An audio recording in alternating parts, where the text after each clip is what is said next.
ตอนนี้มีพระเอกมาถึงแล้วพี่น้องเอ้ยพูนโอ้ยโอ้ยป้าผู้ใดเฮ็ดเดี๋ยวนี้มันรถตั้มป้ารถตับแมวโดยเมตตาปูเด้อพี่น้องเอ้ยบ่แม่นผู้ลูกตีทีบ่ลูกตั้มรถยังต่ำรถซิ่งป้ารถซิ่งผู้ใดต่ำผู้ใดเป็นคนขับใบยงหันน่ะเดี๋ยวนี้เขาอีจ้อมเขาอีมุกว่าลูกคันเอามาหินทับเดี๋ยวนี้อีพอจับบ่หัวแล้วบ่แม่นคันรถยิบมันต้องหักไปหมดเนาะอันนี้หัวนี่มันเป็นแตกมันบ่ลูกเอามาหินทับมันบ่เอาบอกดีๆเขาบอกหมดแล้วแม่นบ่แล้วมุกครับน่าอีกแล้วว่าแล้วมันเพิ่นแท้ทับฮะผู้ใดทับจอมผู้ใดทับอีมุกน่ะอีมุกครับสุดโอ้คนหินน่ะมุกครับบะป้าใจเด็ดหน่อยไปบ่ต้องเฮ็ดเต็มเด้อยานบาปก่อนลูกเอ้ยเฮาคานี่มีเฮาเฮ็ดอันแมวเท่านี้เอามังหินทับหัวแมวเท่านี้แล้วเทื่อหน้ามีคนเอามังหินทับหัวเฮาตายตาเฮาก็ออกคือตัวแมวเทื่อหน้าบ่ต้องเฮ็ดเด้อบ่ต้องเฮ็ดลูกแมวบาปเด้น่ะฟอระวังเลยพี่น้องเอ้ยไอ้คุณแมวเอาไปคั่วไปอบไปนั่นก็ได้ค่าละอีมุกเป็นเอาคนหินทับหัวมันไปเอาไปเด้อขอบใจ FC ผู้มีน้ำใจแบ่งปันเหมือนฟ้าบันดาลให้สร้างรายการนี้มาสวยเหลือคนทุกข์คนจนหรือคนด้อยกว่าด้วยแห่งศรัทธาบุญนำพาได้มาร่วมทาง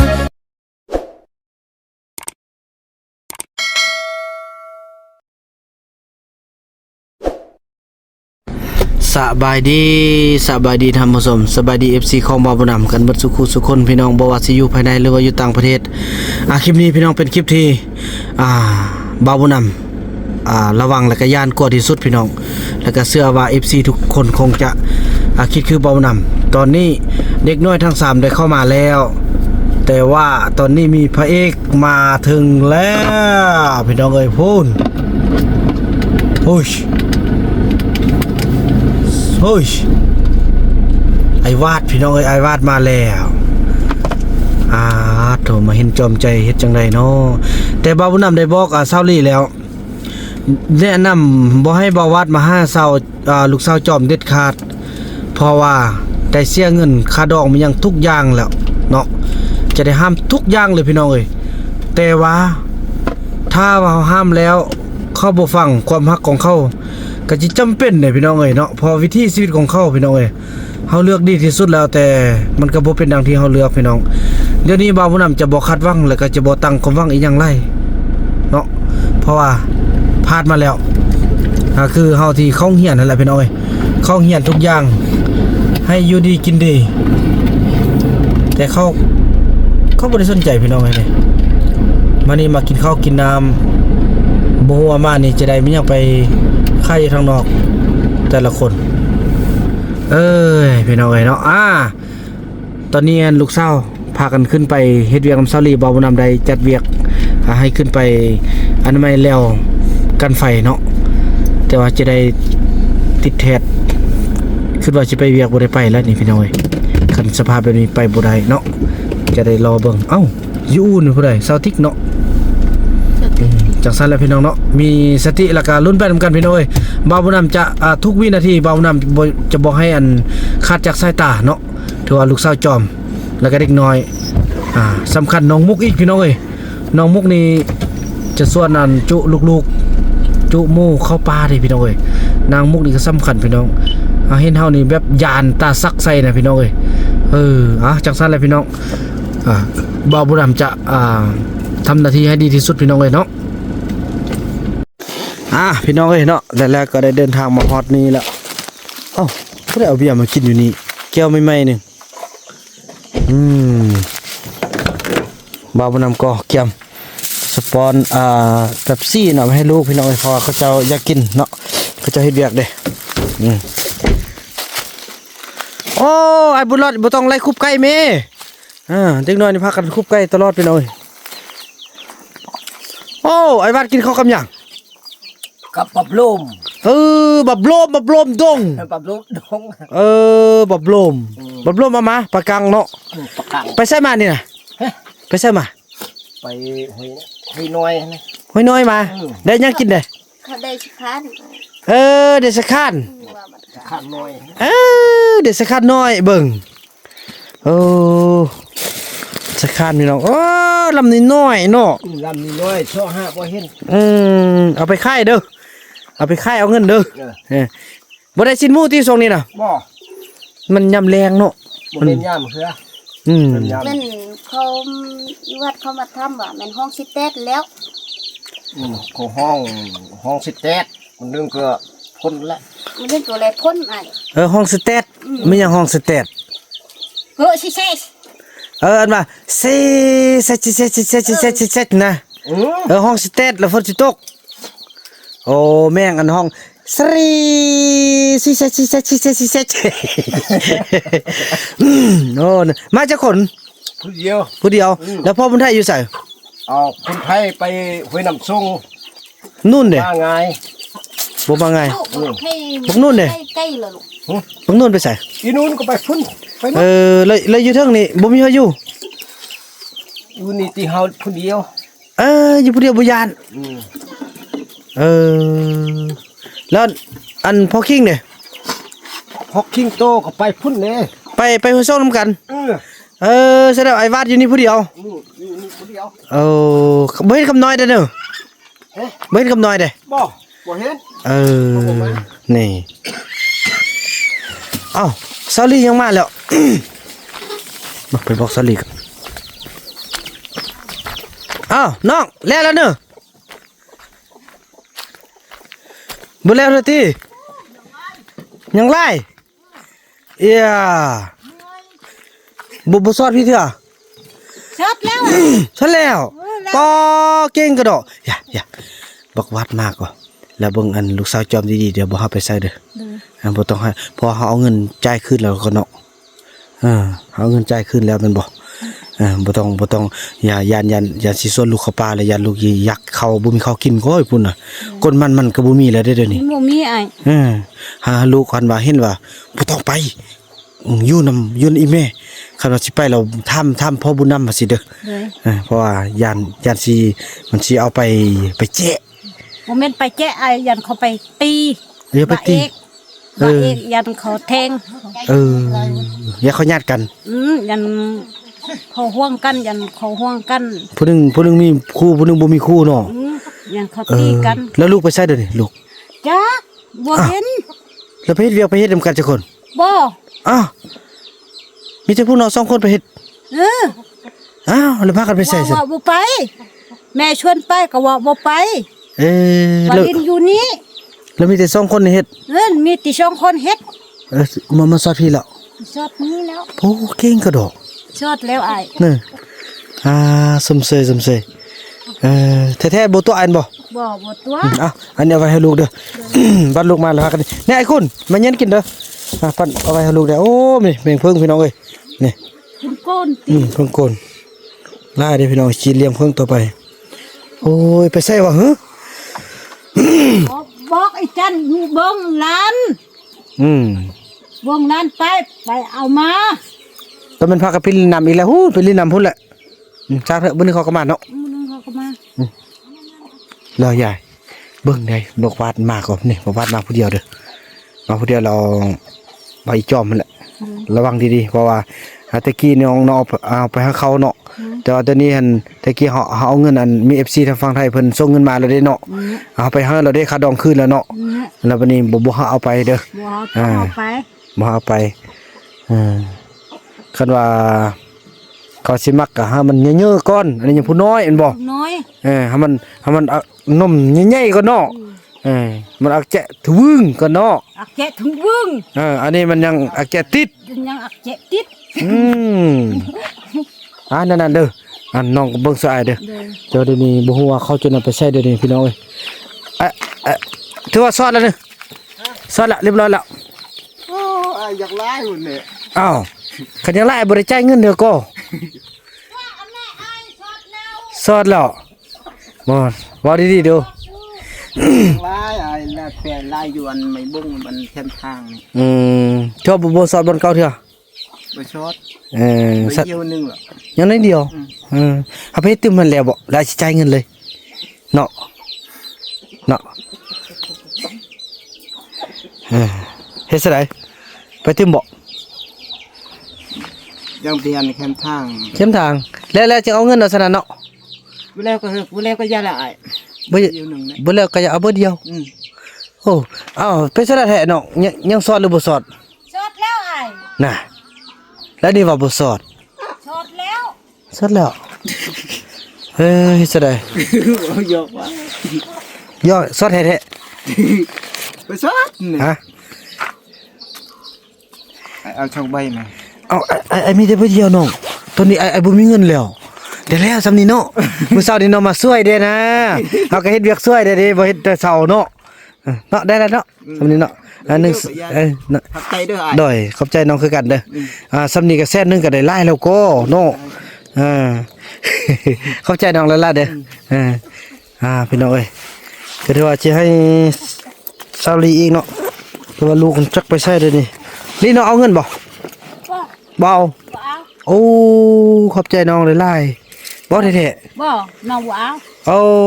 ขอบใจเด้อน้องเด้อ เลยน้องบ่เอา โอ้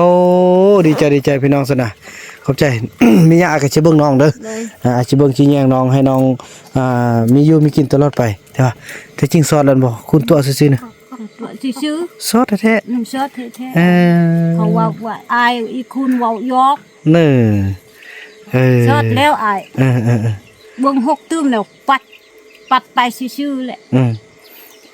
จุดมื้อแรกนี่เลยบ่ โอ้อายจุดมันแรงก็ยันแม่ เน้อ ยันที่มันแปะลุมกลางหัน อันเขาไม่โจงขึ้นไปเลย ว่าไอ้เราไปจะไปขึ้นไปเบิ่งกันเถอะ บ่ได้ขึ้นไปเบิ่งอันเอาไปให้ลูกเด้อน้องอยากกินก็เย็นกินไหมยังกินเลยอาจจะซั่นแหละพี่น้องแต่ว่าเดี๋ยวนี้บ่ฮู้ว่าลูกๆไปใช้พี่น้องเอ้ยเนาะเดี๋ยวเบิ่งวัดมากคนเนาะเจ้าอยู่ไสเนาะคันว่าค่ำบ่มาแล้วไปส่องน้ำนำกันได้เนาะ ไปชกทำกัน เอาเด็กน้อยก็ได้จังซั่นแล้วพี่น้องพบกันต่อไปเนาะ น้องชวนที่เช้านี้น้องชวนไปก็บอไป ไปโลยอยู่นี่ว่ะลิ้นอยู่นี่ชวนไปสิเดินก็บ่ไป ให้อันอิมุกนะชวนเอาไป อีมุกน่ะมักพาไปเนาะ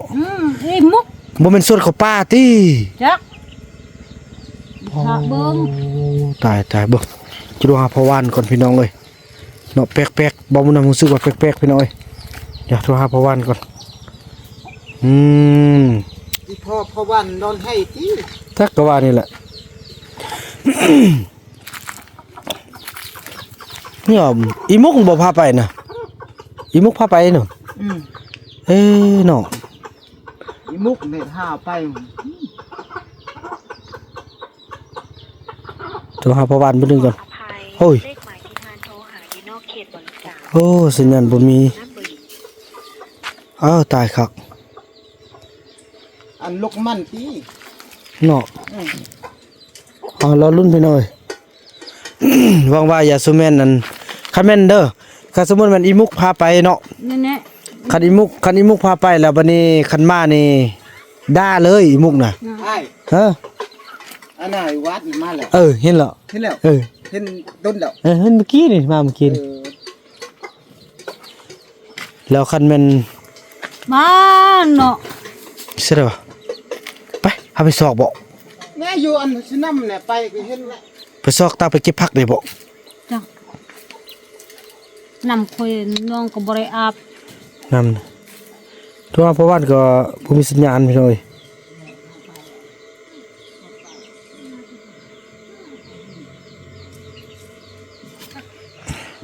โอ้ยเนาะติดแล้วเราเบิ่งเนาะ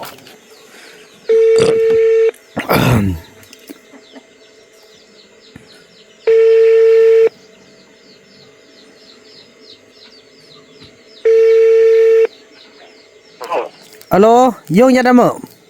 โอ้ยสลัมด้วยดับ ยังอันยัดนี่เราแยกอันกุยเนาะอีมุกเนาะอีจอมเนาะอีเต้าอายอดนี่แหละมอกอันเนาะยัดนี่ก็แล้วก้อน นอยอดกี้นะ ซอกกุยก้อนเนี่ยแต่นอกแล้วซอกกุยงอนนะจิยอตะโหนะ มึงกุนโมกายลังตัวกายบรีกายในบนโมตราจักกายกลาดกุ้งสิรถนี่สวัสด ก็เล่าเนี่ยรอดตะกี้แล้วตะวันน่ะแต่ว่าจุกันเนี่ยในอันสมมุติว่าเนาะรอดตะโหอันเนาะยัดนี่ก็รถตุกงอก โดยเดี๋ยวเข้าพยายามยงเพราะวันอยู่สนามแท้อยู่ให้แท้มีแต่ระวังพี่น้อยระวังน้องมุกนี่แหละมักพาไปเที่ยวพี่น้องมักพาเข้าป่าเนาะเฮ็ดแสดงเนาะเฮาไปซอกบ่ตึมพอกพอดมื้อนึงเฮาไปซอกเนาะพออยู่พุ่นเฮาก็ได้โทรรัดแล้วพี่น้อยถ้ามีอะไรจะให้พ่อวันกักพระเนาะจะสั่นแล้วพี่น้องรุ่นต่อไปเนาะแล้วพี่น้องเอ้ยลูกๆก็กลับมาเนาะโอ้ยบ่ได้ไปทางป่าแท้เพิ่นพากันไปยังพี่น้องเฮ็ดมาแล้วเอาเล็กน้อยเอามาตัวแมวน่ะมันบ่ตายตัวแมวน่ะ เอาตัวแมวมา แมวเอามาเขาเอามาที่บ้านพุ่น ลูกไปยังลูก เก็บมักมันนม ดมลูกบ่ต้องไปป่าเด้อลูกเด้ออย่า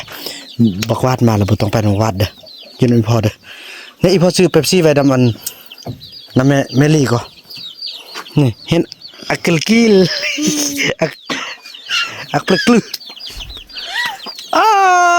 นางสาบุญรอดน้อยเบิ่งจกหนูว้าวบ่แม่นนางสาวแล้วนี่น่ะ กูพูดลองนุ่งเสื้อ เน้อ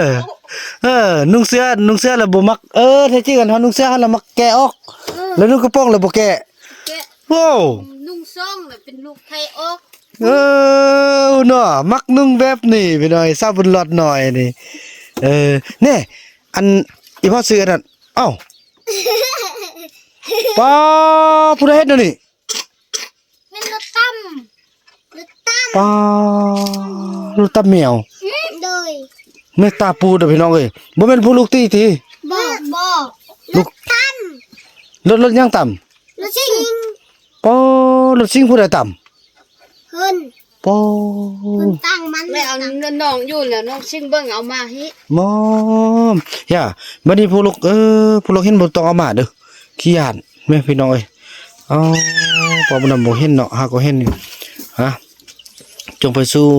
สุคติเด้อเจ้าแม่เด้อพี่น้องบ่อยากให้เห็นทางหน้าเนาะพี่น้องรังเกียจไหมตาก็ยังพูดแล้วพี่น้องเอ้ยรถซิ่งต่ำแท้มันบ่ โดย บ่แม่นผู้ลูกเอาเนาะย่าอันจอมลูกอันบ่วาดมาหันก็ลูกอันบ่ต้องไปหมอบ่วาดเด้อพอลูกคือเอิ้นวัด ลูกเอิ้นลูกสิเอาลูกสิเอาเป็นผัวนี่เอิ้นเฮ็ดหยัง ลูกจอมบ่ต้องนั่นเด้อบ่ต้องไปหมอเด้อเนี่ยไปเอาไหมไปเอานั่นไปเ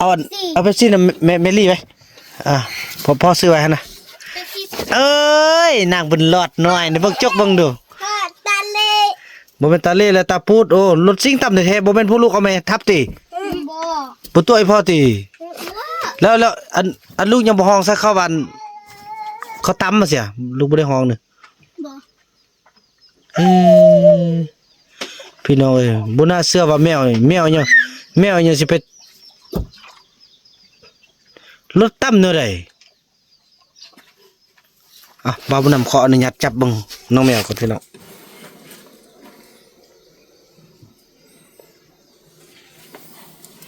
พ่อกินน้ำอยากกินน้ำอีกเนาะ บ่แม่นถือมังหิน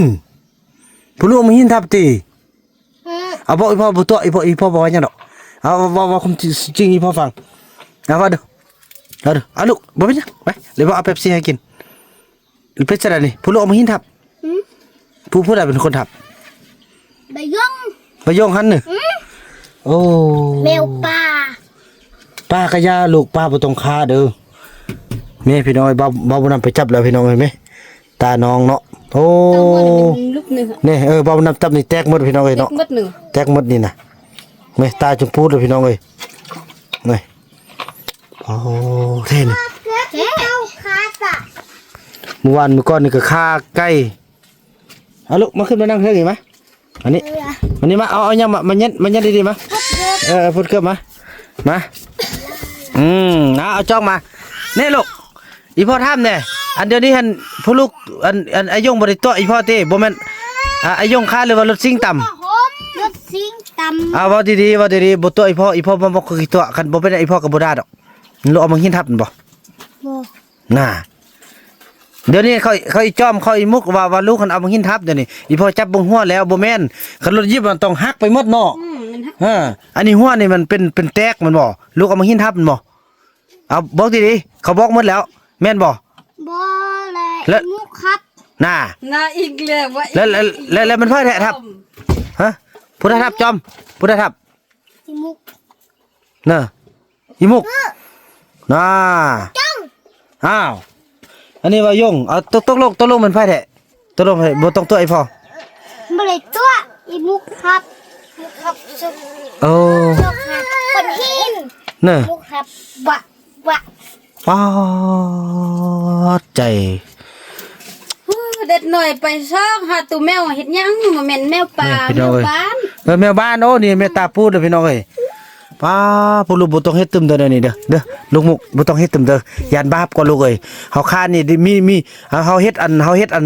แมวเท่านี้เอามักหินทับหัวแมวเท่านี้แล้วเท่าหน้ามีคนเอามักหินทับหัวเฮาตายตาเฮาก็ออกคือตัวแมวเท่าหน้าบ่ต้องเฮ็ดเด้อบ่ต้องเฮ็ดลูกแมวบาปเด้ไปเย็นนี่กินแล้วลูกคือกันเด้อลูกจอมลูกเต้าลูกยงนึ่งบ่ต้องตัวไอ้พ่อแล้วก็บ่ต้องเฮ็ดแบบนี้เด้อบ่ดีเด้อทำยัง นี่แมว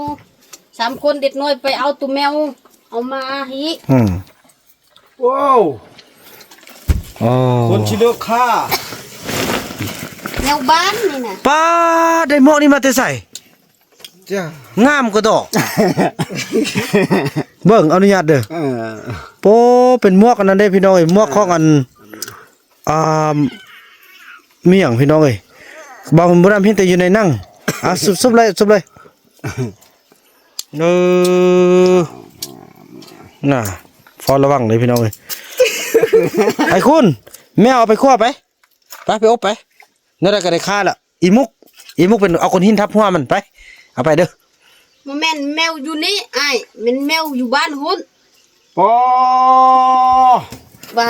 ว่าทำเอามาแล้วน้องทำว่าจะเอามายังบ่แม่นบ่ตำเม็ดเท่าอาหือ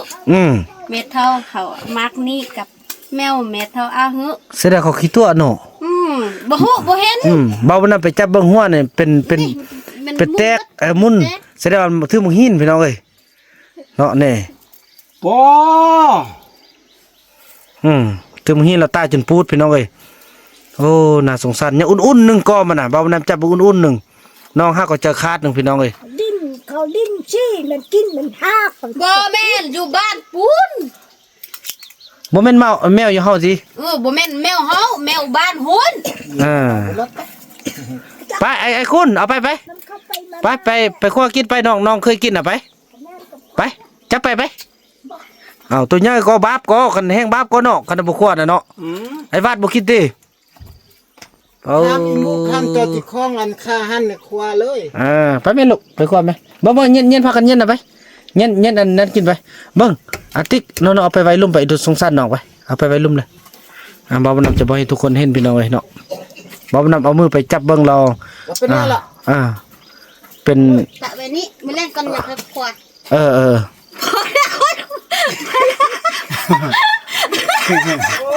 ย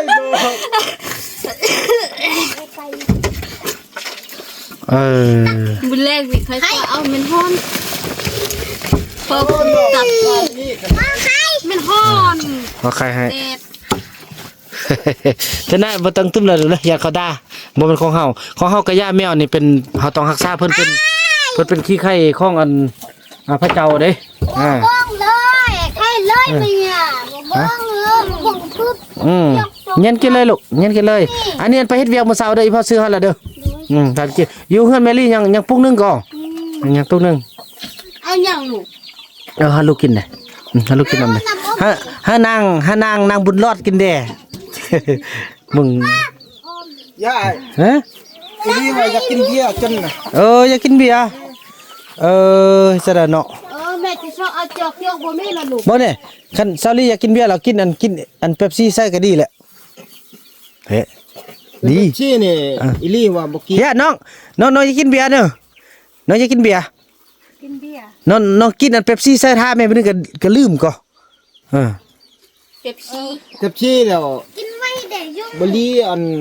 พอได้กินเลยไปเอามาซุ่มกันไปเอามาให้มันได้ลูกก็กินแล้วไปไอ้กินนำไปมาไปเอามา มีหยัง เนี่ยกินไหมกินเป๊ปซี่กินซุ่มนำกัน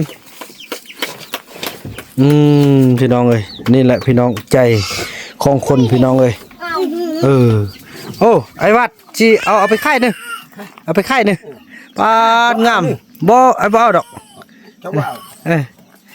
มันไปไข่เอานี่วัดในบ้านชอกอันดีบันอัน มันให้แล้วมัน แม่อันตุกนักมวยอยู่เข่งเนี้ย แล้วมื้อแรกน้องมานอนนี่บ่น้องมานี่บ่มื้อแรง แรงของมันนี่แล้วมาเอาโคมมันเขาปะไว้เนี้ย เอาโคมนี้นะผ้า เอาไปคือ อ๋อ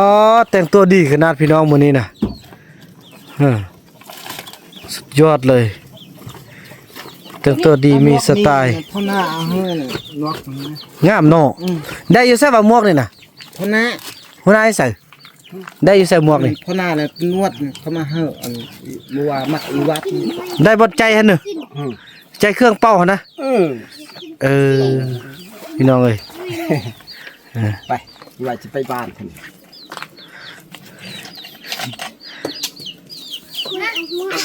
สิไปบ้านเลยสายตาล็อกแลกสายตาล็อกแลกสายตาล็อกแลกสักไปทางนั่นนี่พี่น้องเอ้ย ป้าคุยแข้งกระดอก ว้าศอกว้าวโอ้ไอ้วาดบ่แม่นมันใหญ่ซื่อๆบ่แม่นแข้ง เบิ่งเขาเบิ่ง โอ้ยว้าวบ่ได้มันหินมื่นติ๊กบอกแม่มันหินมื่นว่าซะมันหินมื่นน่ะมันหินมื่น ลูกเบาลูกเช้าอีน้องอีมุกไปเอาบ้าน ลุ้นพี่น้องเอ้ย มา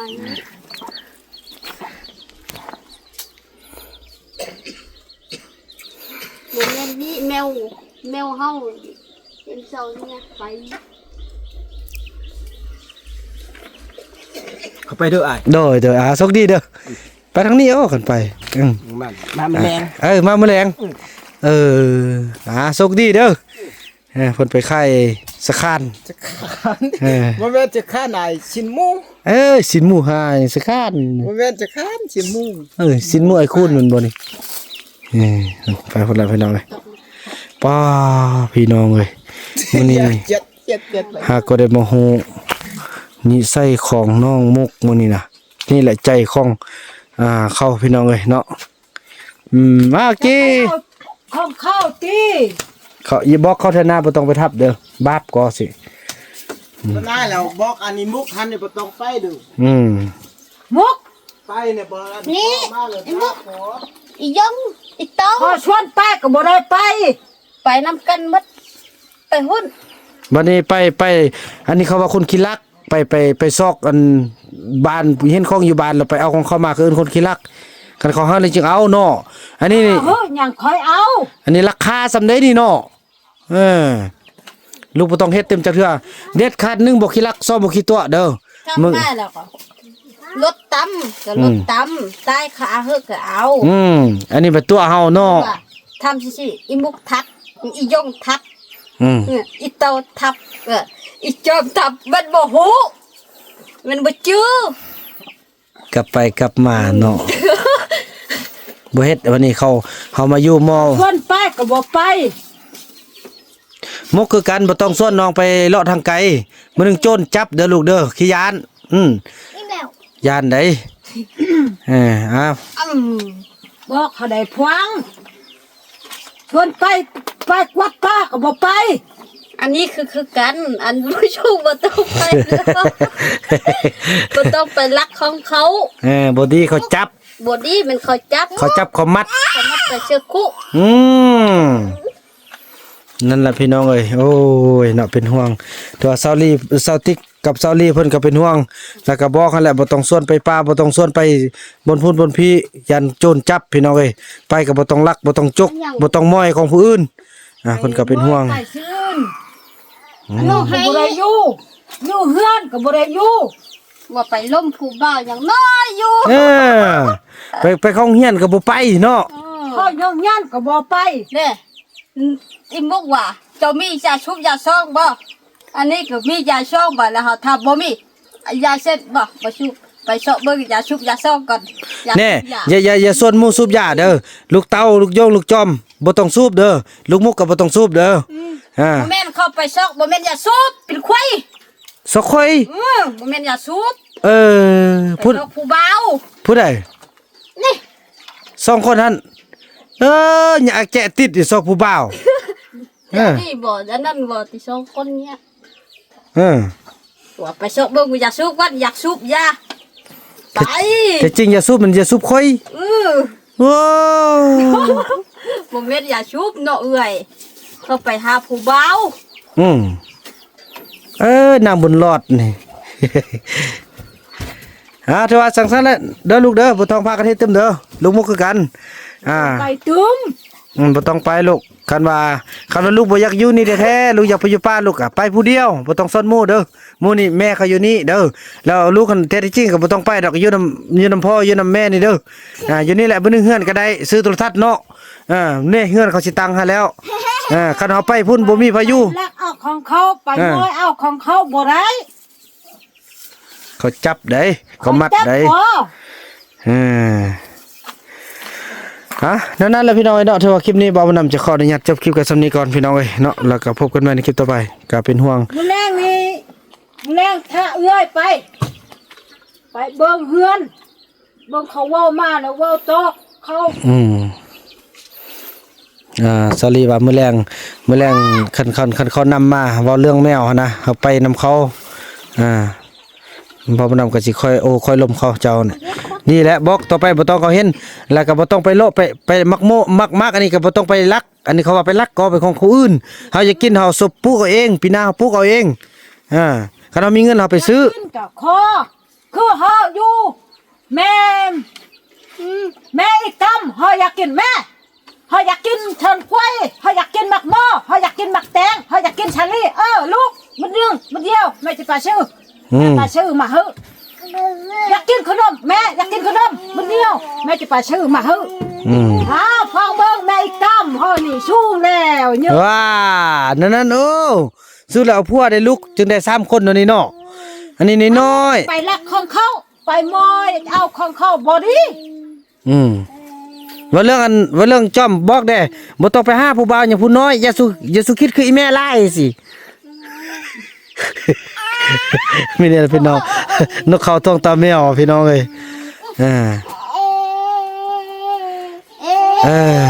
นั่นนะพี่น้องเอ้ย